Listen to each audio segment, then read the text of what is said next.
Good day, I'm Stephen McHugh, and this is your JIS News for Wednesday, January 18. The Office of Utilities Regulation says electricity grid codes are now ready for the country. The generation, transmission, distribution, supply, and dispatch codes were finalized in August 2016. The 5 grid codes regulate the generation, transmission, distribution, supply, and dispatch of electricity across the nation. They also prohibit discrimination among users of the electricity grid. A breach of the codes by a licensee constitutes a breach of that person or entity's electricity license. Any breach of the codes by a licensee or a self-generator who is not a licensee is also an offense under the Electricity Act. The codes have been finalized in a document developed by the OUR in conjunction with the Caribbean Clean Energy Program. A copy of the Jamaica Electricity Sector Book of Codes can be found on the OUR's website at our.org.jm. Chairman of Jamaica Trade and Investment, Senator Don Webby, says achieving the country's target of $2.5 billion in export growth is a central part of JAMPRO's strategic goals over the next 3 years. And will be achieved by increasing export-led investments, expanding exports reach globally, and advocating for reductions in the barriers to trade.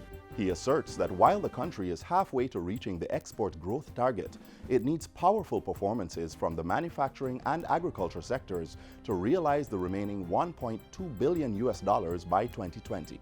The JAMPRO team is working on creating targeted promotional programs that will drive investment in these areas from both local and overseas investors, while defining the critical strategies that will get Jamaican products to the markets across the globe. Senator Webby was speaking at the press launch of the inaugural Jamaica International Exhibition, which will be held from June 1 to 4 in Montego Bay.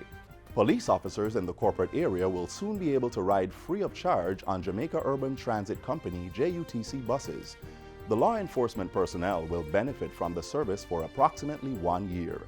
It's the result of a partnership between the Ministries of National Security and Transport. I have sat down with Minister Mike Henry, and we have worked out a little plan. And it is only going to affect those in Kingston and Spanish Town for the first phase. The National Security Minister made the announcement on Tuesday during an interactive session with heads of the Jamaica Constabulary Force at the Jamaica Conference Center. He says stations will be established where JCF members will be able to collect their passes to access the service. But I'm going to ask the officers, don't abuse the system. Not give the pass to your cousin and to your friend. Don't mash up a good thing. Minister Montego says negotiations are ongoing for a similar system to be implemented for correctional officers and members of the Jamaica Defense Force. A more suitable temporary location has been identified for wards of the state from the Clifton Boys Home in Darlaston, Westmoreland. Minister of State in the Ministry of Education, Youth and Information, Floyd Green, says once the necessary contractual arrangements can be ironed out, the wards will be relocated there. The 28 boys, aged 6 to 18 years, were displaced after their home was destroyed by fire on January 15. They are now being temporarily housed at the St. John's Anglican Church, which owns and operates the boys' home.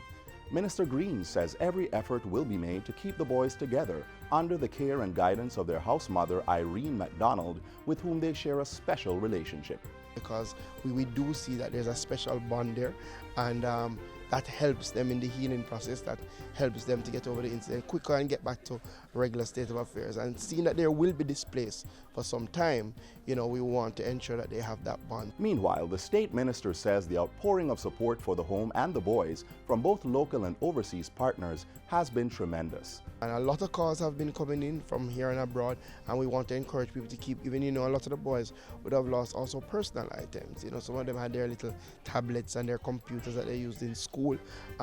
So we want to thank Jamaica for the outpouring, but we continue to need more. Monetary donations can be made to NCB deposit account number 061-018-964. Donation of clothes, food and back-to-school items can also be made at any CDA office island-wide or by contacting the agency at 948-2841-2 or 967-1614 or email info@cda.gov.jm. And finally, the Fisheries Division of the Agriculture Ministry began conducting business out of its new offices on Monday, January 16. The new home, which is located in the former Jamaica Livestock Association building at Newport East in Kingston, now houses staff from the division's Marcus Garvey Drive offices. The move follows the closure of the Marcus Garvey Drive offices in September 2016 due to flooding which caused significant damage to the office space, records, and equipment. Staff were splintered in various locations and operations were temporarily relocated in order to continue licensing and registration functions. And that's it for JIS News Today. I'm Stephen McHugh. Thanks for watching.